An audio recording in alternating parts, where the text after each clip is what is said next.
What's going on, everyone? I'm your host, JT, back to you guys with another episode of the JT Sports Podcast. I am here to give you guys my conference championship preview and predictions. Let's start off with talking about the AFC Conference Championship game between the Cincinnati Bengals and the Kansas City Chiefs. For some reason, the Chiefs just can't seem to crack the code against the Bengals. The Bengals have won their last 3 games against Kansas City, including beating the Chiefs 27-24 week 13. And we all remember the AFC Championship game last year when Evan McPherson kicked Cincinnati to the Super Bowl. Kansas City, if you're a Chiefs fan, you're probably a little concerned due to the fact that Patrick Mahomes, he's not going to be playing this game 100%. He's dealing with an ankle sprain. The Bengals defensive coordinator, Lou Anarumo, I don't know how this guy isn't getting any head coaching interviews, why nobody's bringing him up for head coaching conversations. But this is one of the best defensive coordinators in the whole entire NFL. He does a fantastic job when he goes up against quarterbacks such as Mahomes and Josh Allen. And we all saw what Cincinnati did to Buffalo last week. They dismantled them. And let's be honest, I don't think many of us expected Cincinnati to beat Buffalo the way that they did. Now, I picked Cincinnati to win that game, but I didn't expect them to beat Buffalo by that fashion. Their offensive line is down 3 starters. But you couldn't have known last week with the way that they played. Not only were they really good in pass protection, but they were really good opening up holes in the run game. And Joe Burrow came out and said that he feels this year's Cincinnati Bengals team is better than last year's team. This offensive line, yeah, they may be down 3 starters, but let's not act like they haven't been here before. That's what I was telling a lot of you guys last week. When people were picking Buffalo, the main reason why people picked the Bills to beat Cincinnati was simply for the fact that you thought Buffalo was going to be able to dominate Cincinnati up front. And instead, the opposite happened. Cincinnati ended up being the team who dominated Buffalo up front on both sides of the football. Patrick Mahomes, with him not being 100%, his mobility is going to be limited. And that is a big part of his game. So for the Kansas City Chiefs, your offensive line has to be immaculate. Now, your offensive line is fantastic. Okay, you have one of the best offensive lines in the NFL. But at the end of the day, though, when Patrick Mahomes does have to get outside the pocket and use his mobility, just how effective is he going to be? The Cincinnati Bengals are coming into this game winning 10 straight games. They haven't lost since October. Joe Burrow, I was just having an argument with my homeboy the other night. I asked him who did he think was the second best quarterback in the NFL behind Mahomes from this season. Do you know what he told me? He told me Tua Tagovailoa. And I just looked at him like this. And I'm looking at him like a lot of you guys are probably looking at the screen right now. He said that, yes, he really had the nerve to say that Tua Tagovailoa was better than Joe Burrow. Now, trust me. Don't you worry. I brought him back to reality really fast, really quickly. Joe Burrow, I don't know how many of you guys know this, but this brother is second behind Patrick Mahomes in almost every statistical category. Not to mention, he is the best fourth quarter quarterback in the NFL. When the game is on the line and you need somebody to make a play, he shows up every single time. And how many of you guys have peeped Joe Burrow, his athleticism? I did not know that Joe Burrow was this athletic. I mean, this guy's breaking out of sacks. He's making guys miss. Hell, the last time he played Kansas City, he did a damn spin move. Joe Burrow did a damn spin move. You remember the quarterback run that he had? I don't know if it was designed or if he just saw something pre-snap, But the dude took off with the ball. He did a damn spin move, and I was like, whoa. I see why people nicknamed you Joe Shiesty. Kansas City, their defense, when it comes to getting after the quarterback, is really good. They have a really good pass rush.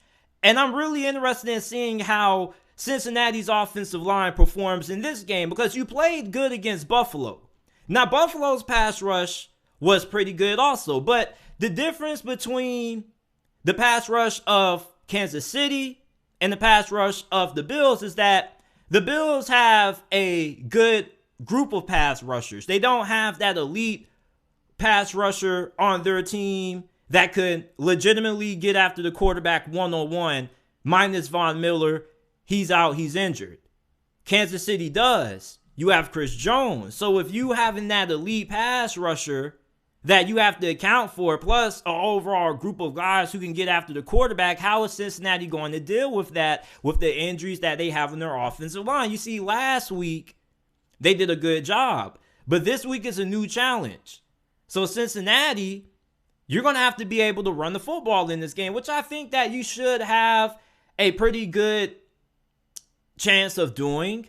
Samaje Perine, Joe Mixon have been money for Cincinnati all throughout the playoffs, and I expect them to have a pretty big impact against the Kansas City Chiefs run defense. Kansas City's secondary is a big concern that I have going into this game. Their secondary isn't bad, but it's young. And oftentimes their secondary has a tendency to give up big plays. I won't say pretty frequently, but they do give up big plays here and there. And going against Cincinnati, yeah, if you're a Chiefs fan, you're going to say, JT, we should be able to wreck their offensive line. They're down 3 starters. And while that may seem easy, it's not that easy to execute during the game. You want to know why? Because Joe Burrow gets the ball out faster than almost any other quarterback in the league. Not to mention, these wide receivers, can you stop them? Can you guard them one-on-one? Not too many teams can. So even if you're able to get consistent pressure on Joe Burrow, he gets the ball out so fast to these wide receivers. It's like, if you really want to have a chance at beating Cincinnati, you got to be able to shut down these receivers. And that's easier said than done. T. Higgins, Tyler Boyd, Jamar Chase. I mean, sheesh. Not to mention, they got Hayden Hurst going crazy, and I've always been a big fan of Hayden Hurst's game. The Kansas City Chiefs offensively versus the Cincinnati Bengals defense is going to be the most interesting part of this game for me. I'm interested in seeing the chess match between Andy Reid, Airbnb versus defensive coordinator Lou Anarumo. Because Lou Anarumo, he's had this coaching staff's number the last couple of times they played. In the AFC Championship game last year, Patrick Mahomes was going off in the first half. It looked like this brother was about to have a historic performance. And then in the second half, he gets held to 55 passing yards and 2 interceptions. So for Eric Bieniemy, Andy Reid, you're definitely looking to see what adjustments are they going to make in their game plan, because for some reason their previous offensive game plans or whatever their strategy was against Cincinnati previously, it hasn't worked. Lou Anarumo has ate it up. Now, it's not like Cincinnati has shut down Patrick Mahomes and the Chiefs offense completely. I'm not trying to say that. But what I am trying to say that is this. The Chiefs offense is not the same offense when they play Cincinnati. This isn't the offense that's having big plays here and there. Travis Kelce isn't going off. Cincinnati does a really good job of holding everybody in check. For Kansas City, with Patrick Mahomes not being 100%, I think Isaiah Pacheco and Jerick McKinnon, they're going to be huge in this game. Kansas City, believe it or not, has a pretty good rushing attack. Isaiah Pacheco, I love seeing this dude run the football. He runs with a lot of attitude and a lot of aggressiveness. And every time he runs, he's looking for contact. He's not looking to make you miss in the open field.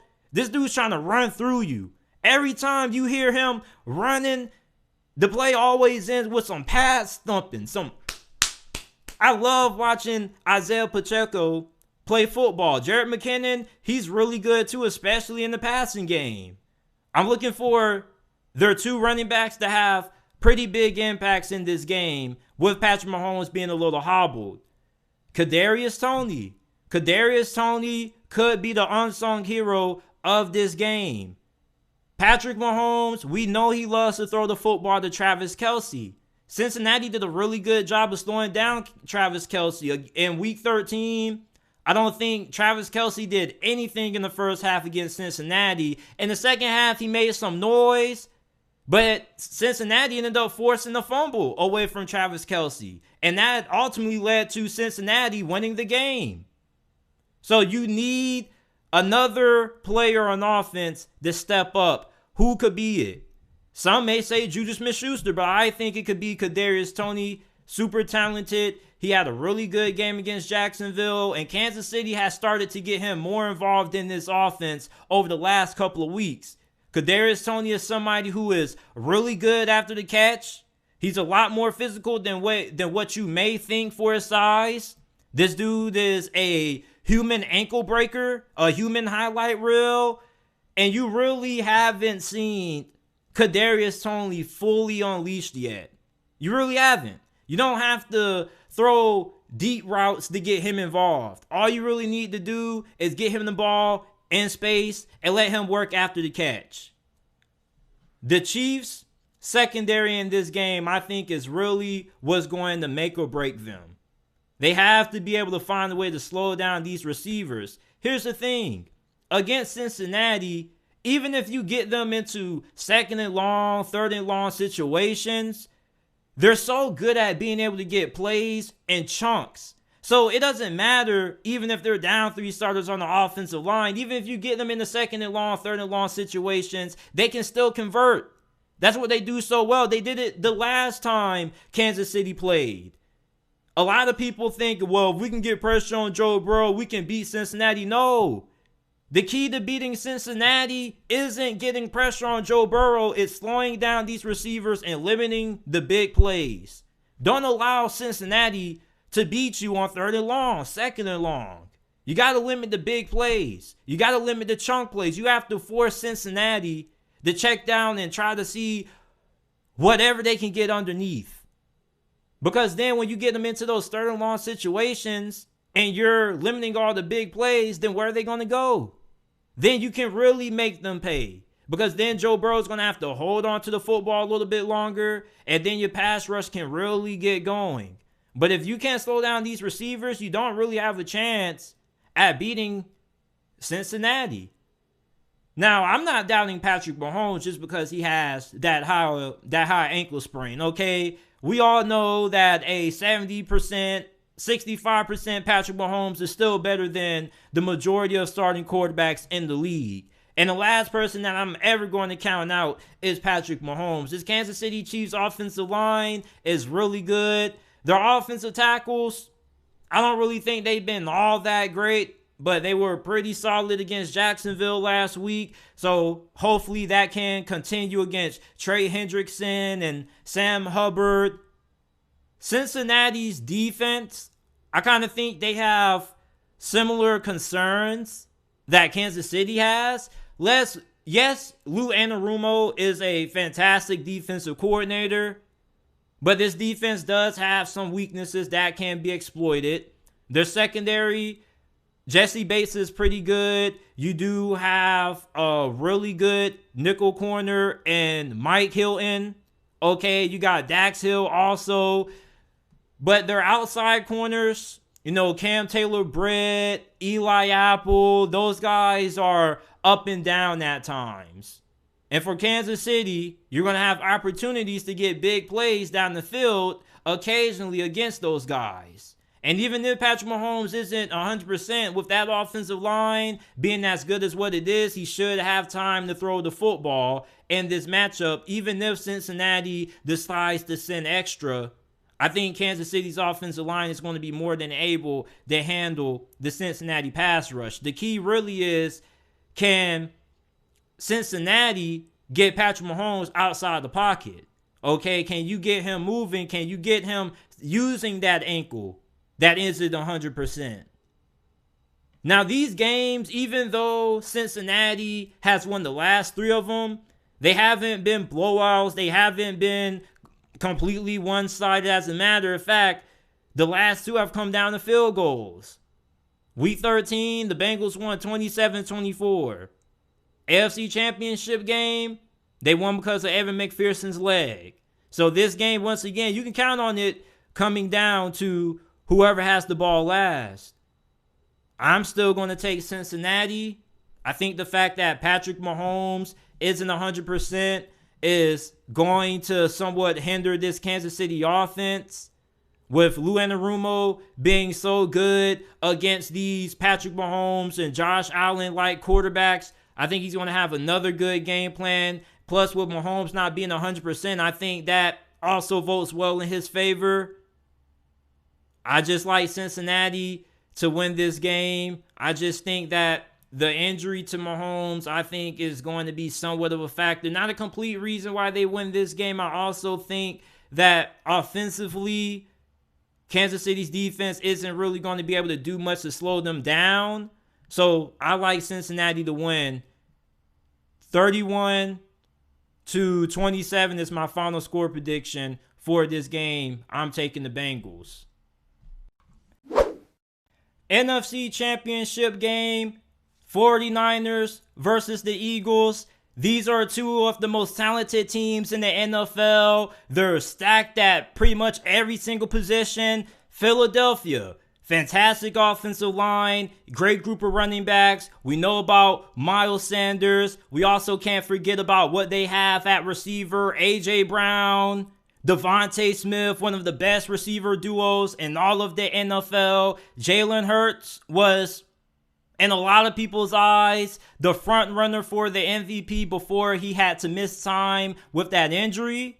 But he's been playing at a fantastic level. This defense has been out of this world. They had 70 sacks this season as a team. That was 15 more than any other team during the regular season. They have not only elite talent on this defensive line, but elite depth on the defensive line as well. You got Javon Hargrave. But you also have Ndamukong Suh as his backup. Not to mention, you got depth at every other position on your defense as well. Linebacker, cornerback, safety. Philadelphia has it all. Now, San Francisco, they're just as talented as the Philadelphia Eagles. Their defense is just as good, even though I think that Philadelphia has more depth than San Francisco on the defense side of football. Both fantastic defenses, great defensive coordinators. We already know about D'Amico Ryans, but Nick Sirianni was going to bat for his defensive coordinator. He thinks that his DC is going to be in line for a head coaching opportunity sometime down the road. And we already know about their offensive coordinator. He's been in talks for a couple of head coaching opportunities. So you have 2 fantastic coaching staffs with 2 teams that have fantastic defenses and fantastic offenses. The 49ers offensively, they have a lot of versatility. You can line guys up at several different positions. We know how they use Deebo Samuel as a wide back. Then you got Christian McCaffrey. Christian McCaffrey didn't really do a lot of damage on the ground last week for the 49ers and their win over the Cowboys, but he was really big in the passing game. Kyle Shanahan was getting really creative with how he was getting CMC open in the passing game. He was matched up against Michael Parsons, and Michael Parsons, I'm sorry, brother. I love you a lot, but if it's you one-on-one in coverage against CMC, CMC's going to win that thing 9 times out of 10. He's probably the best route runner out of all of the running backs that we have in the NFL right now. For the Philadelphia Eagles, their linebackers are really fantastic. Now, I don't know if their linebackers are just as good as the 49ers linebackers, but they're not too far apart, talent-wise. I'm eager to see how they're going to fare against Christian McCaffrey. And even then, if you do line up Christian McCaffrey out wide, are you even going to line one of your linebackers up against them? Are you maybe going to try to put the safety on CMC? Because stopping CMC is something that if you're Philadelphia, I think you have to be able to do if you want to have a chance at making it to the Super Bowl. Christian McCaffrey has a very big part in this offense. He is somebody that Brock Purdy loves to throw the football to in third down situations. Plus, he also likes to hit George Kittle in those third down situations. So, third down, he loves throwing it to CMC and George Kittle. I think if you can take away Christian McCaffrey, you'll take away the short passes, and then you'll force him to have to try to find ways to find other check down outlets. But I think if you can slow down Christian McCaffrey, that would be huge for your chances of winning this game. They also have Deebo Samuel that you have to deal with. He's a handful. Brandon Ayuk. We already talked about George Kittle. You saw that crazy catch he had against the Dallas Cowboys? Bruh, I thought Trayvon Diggs was finna send this man straight to the gulag. I thought he was finna Man, this man gonna I was like, oh my goodness. Oh my goodness. So for the Philadelphia Eagles, man, defensively, you have a really tough task ahead of you. Because it's a headache trying to figure out ways to slow down this offense. They do a lot of things. They have guys playing different positions. And when you have guys playing out of positions, guess what happens? You end up getting mismatches. So for Philadelphia, you got to find a way creatively to deal with when San Francisco has these guys playing out of position. I think if this ends up being a game where the 49ers have to throw the ball to win, I think Philadelphia is going to win. And I know it sounds like I'm doubting Brock Purdy once again, but it's not like I'm hating on the guy. I've been rooting for him. I've been talking about how he's the future at quarterback for San Francisco all season long, so don't call me a hater. It's just that he's been going up against some really good defenses. He went up against a good one last week in the Dallas Cowboys, and although he had a pretty good game, that Dallas Cowboys defense was doing a lot of good things. They were getting after him. There were a couple of throws that he missed, and he didn't really have the greatest performance, all right? It was a good performance, but compared to the performances that he has put up prior to last week kind of was, B plus in my opinion. I don't think it was his A game. And going against this Philadelphia Eagles defense, I was talking to somebody earlier who he had winning this game. He picked the 49ers because of Brock Purdy and Deebo Samuels and CMC. And here's my thing. Eventually, is there going to be a team that makes Brock Purdy look like a rookie quarterback? I think that team could finally be right in front of you. The Philadelphia Eagles against the New York Giants. They did a really good job of taking away all those short intermediate passes. They also did a really good job at not allowing Saquon Barkley to take over the game on the ground. And yeah, the New York Giants are inferior talent-wise when it comes to the San Francisco 49ers, but I do think that there are a lot of things that the Philadelphia Eagles did well in that game that can translate well over into this game. San Francisco's offensive line is really good, but I promise you they have not seen a defensive line like Philadelphia.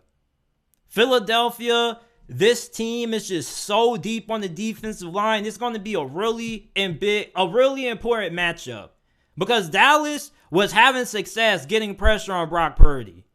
And San Francisco's offense, they didn't really have a lot of success until midway through the third quarter, fourth quarter. That's really where their offense started to take over the game. The Philadelphia Eagles defense, their worst performance was when they lost to Dallas, and that's when they had Gardner Minshew. Outside of that, their defense has been phenomenal all season long. But for San Francisco, though, right, you have the second best run defense in the NFL. And Philadelphia What is their identity? Running the football. Now, of course, they can beat you throwing it all over the place to Dallas Goedert, A.J. Brown, what do they call him? Batman, then DeVonta Smith. But at the end of the day, though, if Philadelphia gets into a game where they have to throw the football to win against that San Francisco 49ers defense that's fantastic at forcing takeaways, do you feel comfortable, if you are an Eagles fan, asking Jalen Hurts to have to throw the ball to win the game? We've seen quarterbacks like Jalen Hurts falter in the playoffs where they've been asked to win games strictly by throwing it.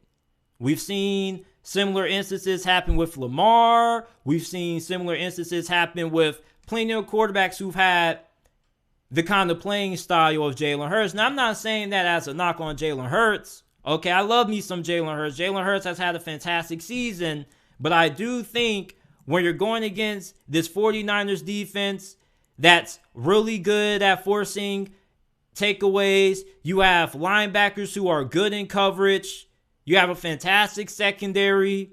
If Philadelphia has to get away from what they do best, running the football, you have to wonder, can you trust Jalen Hurts to make the right decisions for a whole entire game? And you can probably say the same thing for the 49ers, with Brock Purdy. Can you trust him to make decisions, the right decisions for the whole entire game against the Philadelphia Eagles defense?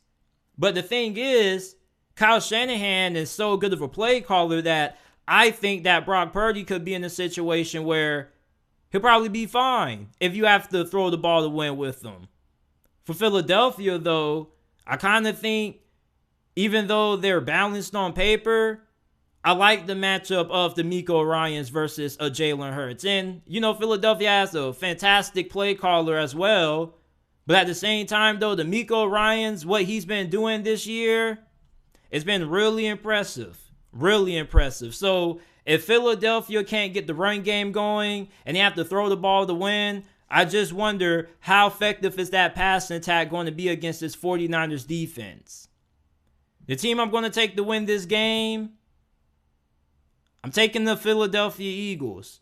I think the Eagles are finally going to be the team that makes Brock Purdy play like a rookie quarterback. And I know I said this same thing last week for the Dallas Cowboys, but the Dallas Cowboys defense, to their credit, did do a pretty good job against Brock Purdy. Brock Purdy didn't have all that great of a game against Dallas.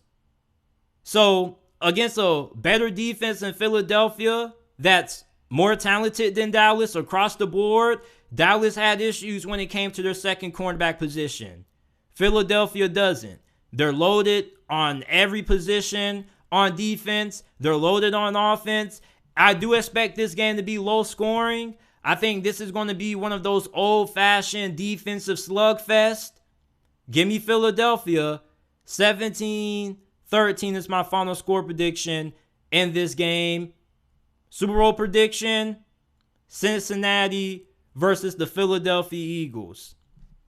This is it for this episode of the JT Sports Podcast. I appreciate you guys for tuning in. If you haven't already, make sure that you guys leave a like and subscribe to the channel. We upload NFL and college football content daily.